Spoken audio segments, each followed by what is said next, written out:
எங்களை எல்லாம் மதிச்சு இந்த வீட்டுக்கு வந்ததை பத்தி எங்களுக்கு ரொம்ப சந்தோஷம். தம்பி, கல்யாண பொண்ணு இருக்குதே, அதாவது என் பொண்ணு வீணை, பிட்டில், ஹார்மோனியம், கிட்டார் அத்தனையும் வாசிக்குமா? கத்துக்கணும் நினைச்சா, ஆனா நேரம் இல்ல. உங்களுக்கு மாப்பிள்ளை பையனோட அந்தஸ்தை பத்தி தெரிஞ்சிருக்கும். தெரியுங்க, ரொம்ப பெரிய இடம், நாங்க தான் கொடுத்து வச்சிருக்கணும். இப்ப பையன் உபயோகப்படுத்திக்கிட்டு இருக்கிற காரை தவிர 3 கார் இவர் வீட்டுல சும்மாவே நிக்குது. ஏங்க இன்ஜினே இல்லையா? சும்மா இருங்க, சொல்றத கேளுங்க. எங்க ஃபேக்டரி இருக்கு, எங்க ஃபேக்டரி அங்க காலையில 6 மணிக்கு சங்கு ஊத ஆரம்பிச்சா நிறுத்தவே முடியாதுங்களா? 24 மணி நேரம் வேலை. ஓஹோ, வாமா, எல்லாரும் காப்பி கொடுமா.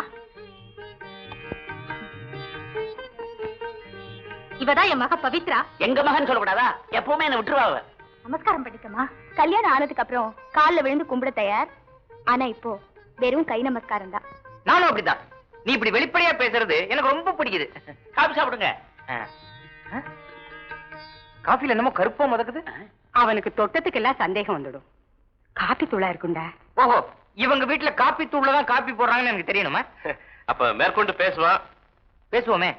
பொண்ணு எனக்கு ரொம்ப பிடிச்சிருக்கு, அதே மாதிரி அவளுக்கும் என்ன பிடிச்சிருக்கான்னு இங்கேயே சொல்லணும். ஏமா, அவரை உனக்கு பிடிச்சிருக்கா? பிடிச்சிருக்கு. இனிமே நீதான் என்னோட ஒய்ஃப், என்னோட வருங்கால மனைவி. அம்மா, இதுல எந்த வித மாற்றமும் இல்ல. என் பையனே சொல்லிட்டான், நீங்க எதை பத்தியும் கவலைப்படாதீங்க, கல்யாண செலவு பூரா நாங்களே ஏத்துக்கிறோம். நீங்க தான் சம்மந்தி. மிஸ் பேர் என்ன? பவித்ரா. பவித்ரா, கொஞ்சம் திரும்ப. கொஞ்சம் ஒரிஜினல் தான், அட்டாச்மெண்ட் எதுவும் இல்ல. உங்க அம்மா தான் சொல்லிட்டாங்களே உங்களுக்கு தொட்டதுக்கெல்லாம் சந்தேகம்னு. முடி கருப்பா இருக்குல்ல, அது சோப் போட்டு வாஷ் பண்ணாதான் தெரியும். அம்மாடி, தம்பி கூட கொஞ்சம் வாஷ் பேஷன் போயிட்டு வாமா. அவசரப்படாதமா, சந்தேகம் அவருக்கு தான். பேசாம இருக்கீங்களா? மிஸ்டர் சுந்தரேசன், வருங்கால மாப்பிள அப்படிதான் கூப்பிடணும், அப்படிதான் கூப்பிடணும். அடுத்த மாசம் 17ஆம் தேதி கல்யாணம். இன்னும் 30 நாள் இருக்கு. எல்லா விஷயத்தையும் நாங்க பாத்துக்கிறோம். தாராளமா. Miss Pavithra, wish you all the best. Same to you சொல்லக்கூடாதா? நான் சேம் டு யூ சொன்னா நீயும் சேம் டு யூ சொல்லணும். சொல்லு. Same to you. Same to you. Same to you. Same to you. Same to you. யாரோ ஒருத்தர் நிறுத்திக்கலாம், எனக்கு டைம் ஆச்சு. நான் வரட்டுமா? சுந்தா வரேன். வரேம்மா. நம்ம 2 பேர் சம்பந்தத்தை பத்தி இந்த ஊரே பொறாமப்படுதுங்க. ஆமா, இவன் தான் வீடு வீடா போய் கேட்டு தெரிஞ்சுக்கிட்டு வந்தான். சொல்ல மறந்துட்டேனே, இவர்தான் எங்க அப்பா.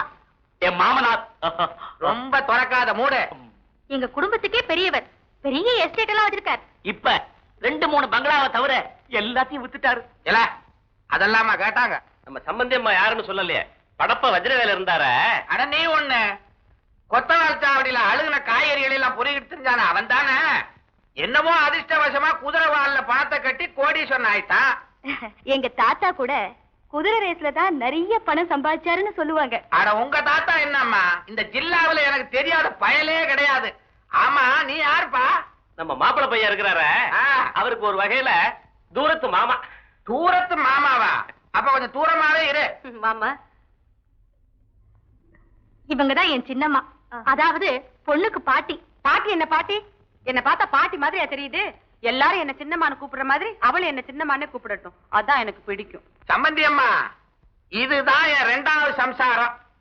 ஒரு சமயம் நான் பொள்ளாச்சி சந்தைக்கு போனப்ப ஓட்டியாந்துட்டீங்களா?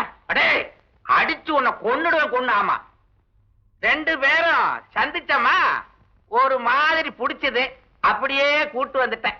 என் பொண்ணு பவித்ராவுக்கு தாத்தா மேல உசுறு. ஏன் என் மேல மட்டும் ஆசை இல்லையா?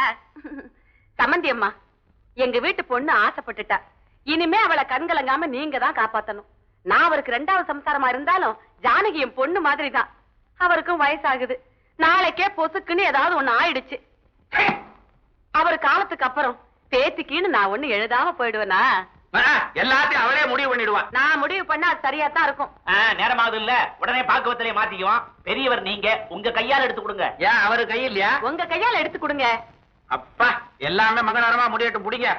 நம்ம கல்யாணத்துக்கு ஃப்ரெண்ட்ஸ் யாரையும் பிரசன்டேஷன் பண்ண வேணாம்னு சொல்லிட்டேன். நீ என்ன சாப்பிடுற? Ice cream. No no no, ice cream சாப்பிட்டா என்ன ஆகும் தெரியுமா?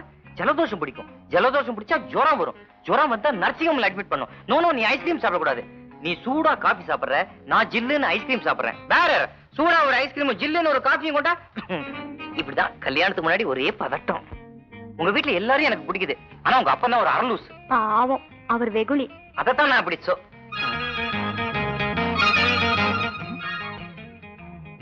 விலை இருக்கு, எடுத்து போத்திக்க. யாராவது பார்த்தா என்ன தப்பா நினைப்பாங்க. பவித்ரா சௌக்கியமா? சௌக்கியம் சார். நீங்க எப்படி சார் இருக்கீங்க? நானும் சௌக்கியமா இருக்கேன். உங்க குரூப் எல்லாம் காலேஜ்ல படிக்கும்போது கிளாஸ் எவ்வளவு கலகலப்பா இருக்கும். ஆனா இப்போ ஒரே டல். உன்னுடைய ஜோக்ஸும் சுட்டித்தனமும் இப்ப யாருக்கு வரும்? காஃபி சாப்பிடுங்க சார். அவனா வீட்டுல சாப்பிட்டுட்டாரு. அவரை போய் it's all right. You have. எனக்கு ஃப்ரெண்ட்ஸ் எல்லாம் காத்துட்டு இருக்காங்க. நான் வரேன். Okay okay okay. பவித்ரா, நான் ஒருத்தன் கூட இருக்கும்போது இன்னொருத்தன் கூட என்ன பேச்சு? அவர் என் கெமிஸ்ட்ரி ப்ரொஃபசர். இன்னைக்கு கெமிஸ்ட்ரி ப்ரொஃபசர் தொட்டுக்கிட்டே பேசுவான், நாளைக்கு இங்கிலீஷ் ப்ரொஃபசர் அணைச்சுக்கிட்டே பேசுவான். இதெல்லாம் நல்லாவா இருக்கு? அங்கிள் மாதிரி. நமக்கு தான் கல்யாணம் ஆக போகுது இல்ல, அப்புறம் அங்கிள் நடுவுல அவன் வந்து ஹலோன்னு சொன்னா ஹலோ அப்படின்னு மூஞ்சி திருப்பிக்க வேண்டியதானே. அதை விட்டு செவக்கியுமே கேபி சாப்பிடுன்னு கேட்கணுமே. வந்து வந்து எனக்கு நீ உனக்கு நான் ஆயிடுச்சு இல்ல, அப்புறம் எதுக்கு இன்னொருத்த நடுவுல? எனக்கு மனசுல ஏதோ பேசியது இல்ல. காரணம் நான் உன்னை ஓவரா லைக் பண்றேன், அதான் தொல்லை. சரி சரி, அதை மறந்துடுவோம். எதுக்கு நீ சூடா ஒரு ஐஸ்கிரீம் சாப்பிடு. வேற ஜில்லுன்னு ஒரு காஃபி கொண்டா.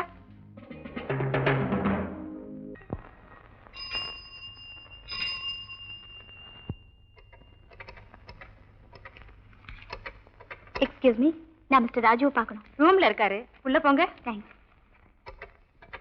அதெல்லாம் முடியாது சார், செக்கெல்லாம் வேணாம். வந்தா கேஷோட வாங்க, கவர்னர் கையெழுத்து இருக்கணும். ஓகே. பவித்ரா, வா வா வா, உட்கார் உட்கார் உட்கார் உட்கார். உங்களுக்கு ஃபோன் பண்ணிட்டு வரலான்னு தான் நினைச்சேன், ஆனா லைன் கிடைக்கல. கிடைக்காது, கிடைக்கவே கிடைக்காது. முதல்ல டெலிபோன் கண்டுபிடிச்ச போது போட்ட கம்பி இது. 73736 போட்டா 73796 தான் வரும். அப்போ எந்த நம்பர் போட்டா உங்க ஆபீஸ் லைன் கிடைக்கும்? அதான் நாங்களும் ட்ரை பண்றோம். இதுக்கு ஒரு தனி செக்ஷனே ஓபன் பண்ணிருக்கேன். எனக்கு ஒரு சந்தேகம். அதான் அடிக்கடி வருமே, கேளுங்க. நான் நிஜமாவே இப்போ ஃபேக்டரி ஓனரா அப்படின்னு செக்அப் பண்ண தானே வந்தேன். சத்தியமா இல்ல, நான் என் தாத்தா ஊருக்கு அதான் எஸ்டிக்கு போறேன், உங்ககிட்ட சொல்லிட்டு போலான்னு வந்தேன். நோ நோ நோ நோ, கல்யாணம் 17ஆம் தேதி. நீ பாட்டு ஊருக்கு போயிட்டேன்னா நான் யாருக்கு தாலி கட்டுவேன்? 17ஆம் தேதி தானே, அதுக்குள்ள வந்துருவேன். ஆமா, நீ அவசியமா போணுமா? பெரியவங்க ஆசையா கூப்பிட்டாங்க. நியாயமா போகணும். ஆமா, எப்படி போற? கார்ல நானே டிரைவ் பண்ணிட்டு போறேன். தனியா போறியா? எவனாவது கிட்னாப் பண்ணிட்டு போயிடுவான். நோ நோ நோ நோ, நீ தனியா போறது எனக்கு என்னமோ. நான் எப்பவுமே செல்ஃப் டிரைவிங் தான், எனக்கு டிரைவர் கிடையாது. வேணும்னா உங்க டிரைவர் யாராவது அனுப்புங்க, அவர் வேணா டிரைவ் பண்ணிட்டு வரட்டும்.